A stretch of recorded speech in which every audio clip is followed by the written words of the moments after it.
वर्ण विचार। बच्चों, आइए आज हम वर्णों के बारे में चर्चा करते हैं। वर्ण भाषा की सबसे छोटी इकाई को कहते हैं। वर्णों के समूह को वर्णमाला कहते हैं।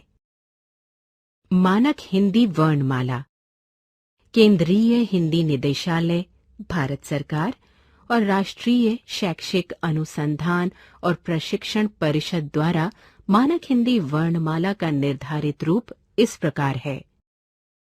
स्वर अ आ, इ ई, उ ऊ, रि, ए ऐ, ओ औ। व्यंजन क, ख, ग, घ, ng, च, छ, ज, झ,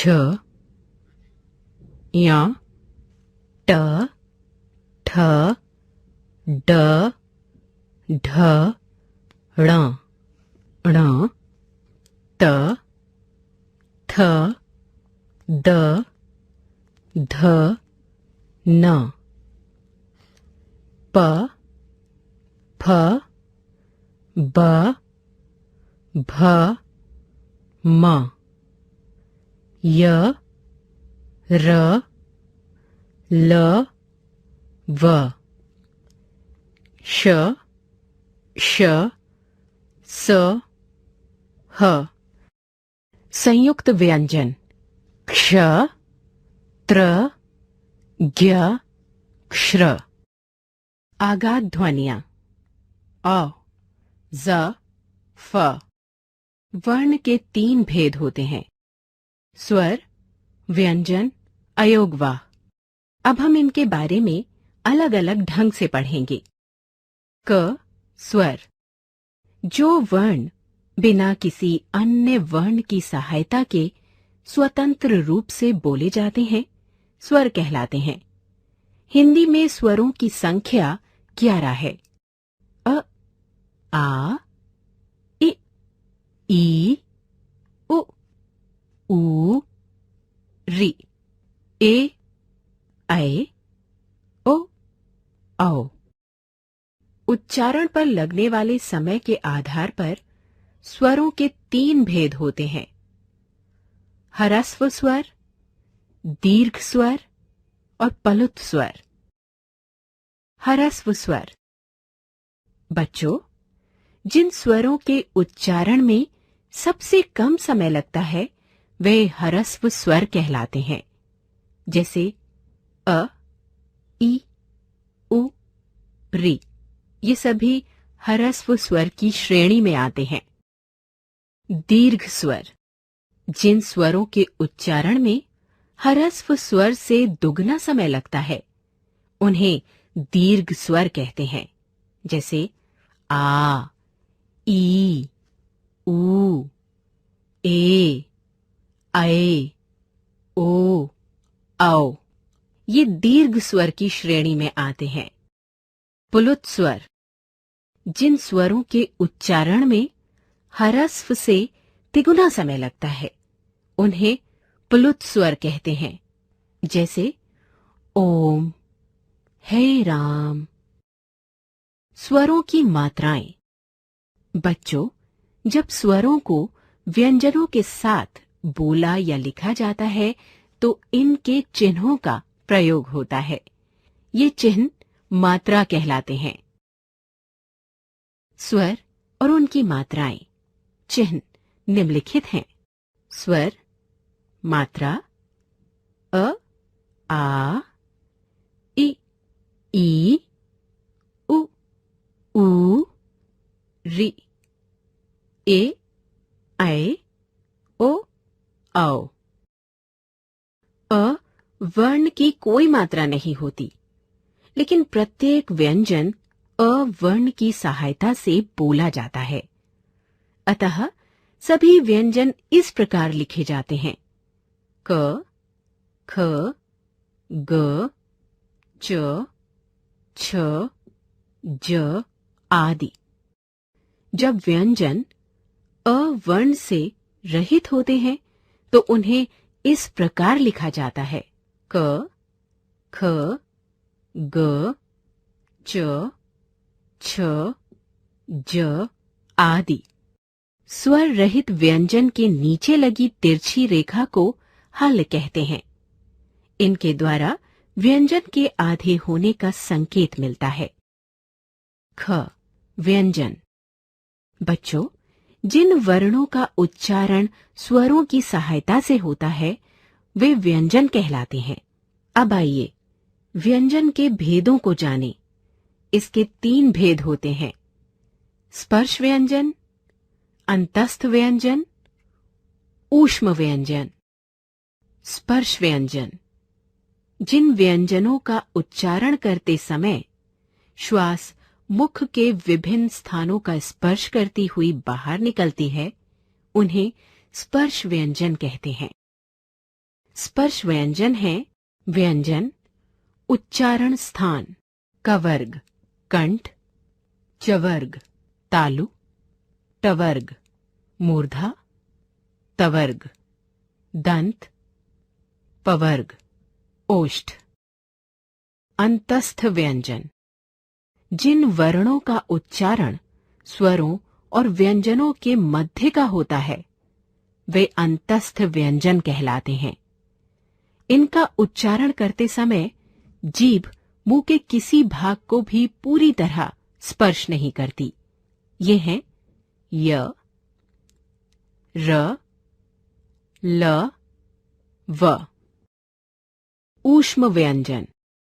ऊष्म व्यंजन इन वर्णों के उच्चारण के समय हवा के रगड़ खाने से मुख में गर्मी यानी ऊष्मा उत्पन्न होती है, अतः इन्हें ऊष्म व्यंजन कहा जाता है। ये हैं श, श, स, ह। बच्चों, इनके अलावा कुछ व्यंजन एवं उनके अन्य रूप भी होते हैं। आइए उनको एक एक करके जानने का प्रयत्न करें। संयुक्त व्यंजन 2 भिन्न व्यंजनों के योग से बने वर्ण संयुक्त व्यंजन कहलाते हैं। जैसे क्ष, क जमा क्ष, क्षमा, क्षत्रिय, कक्षा। त्र, त जमा र, पत्र, चित्र, त्रिकोण। ज्ञ, ज जमा इया, ज्ञात, ज्ञान, यज्ञ।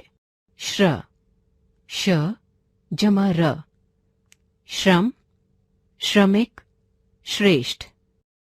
द्वित्व व्यंजन 2 समान व्यंजन ध्वनियों से बने संयुक्त व्यंजन द्वित्व व्यंजन कहलाते हैं। इनके उदाहरण हैं च जमा च, चच, सच्चा, कच्चा, बच्चा। क जमा क, कक, पक्का, चक्का, सिक्का। त जमा त, तत्, कुत्ता, पत्ता, छत्ता। द जमा द, दद, गद्दा, रद्दी, चद्दर। ट जमा ट, टट, भुट्टा, पट्टा। न जमा न, नन, अन्न, भिन्न, पन्ना। इनके अतिरिक्त हिंदी में 2 या 2 से अधिक व्यंजनों के मेल से बने अनेक संयुक्त व्यंजन हैं। इन्हें व्यंजन गुच्छ भी कहते हैं। जैसे उज्ज्वल, उ जमा ज, जमा ज, जमा व, जमा अ, जमा ल, जमा अ। ज्योत्स्ना, ज जमा य, जमा ओ, जमा त, जमा स, जमा न, जमा आ। बच्चों, अब हम र व्यंजन के रूपों की चर्चा करेंगे। र व्यंजन के रूप। र ऐसा व्यंजन है जिसका अन्य व्यंजनों के साथ मेल होने पर उसका रूप बदल जाता है। आइए अन्य व्यंजनों के साथ इसके मेल को देखें। यदि र स्वर रहित होता है तो ये अगले व्यंजन के सिर पर इस रूप में लगता है।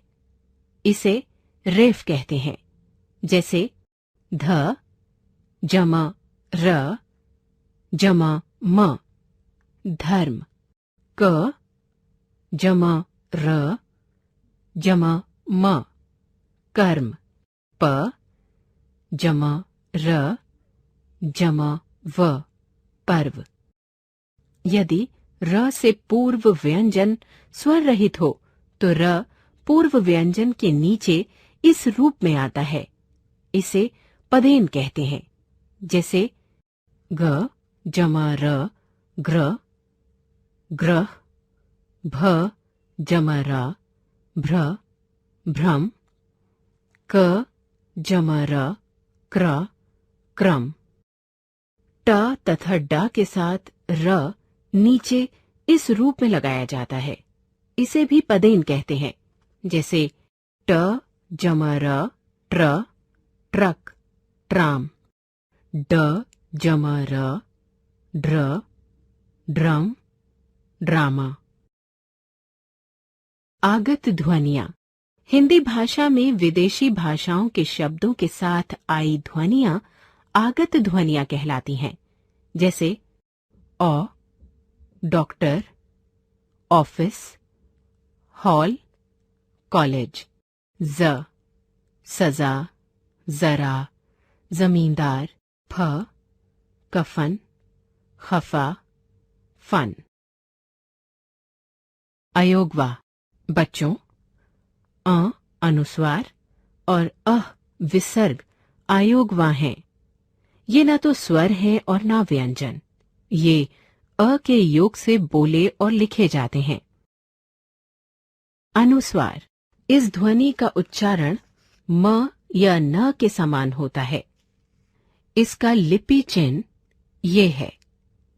इसका प्रयोग स्वरों और व्यंजनों के ऊपर बिंदु के रूप में किया जाता है, जैसे कंस, हंस, अंश आदि।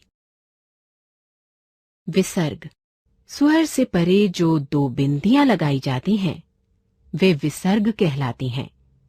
इनका उच्चारण केवल संस्कृत से आए कुछ तत्सम शब्दों के साथ ही किया जाता है, अतः, प्रायः, प्रातः आदि। इसका उच्चारण आधे ह के जैसा होता है। अनुनासिक। अनुनासिकता वर्णों का एक गुण है। इसको चंद्र बिंदु भी कहते हैं।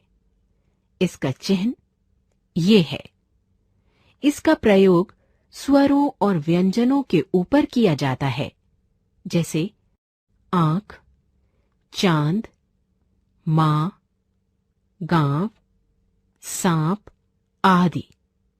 अनुनासिक का उच्चारण नाक और मुंह से किया जाता है।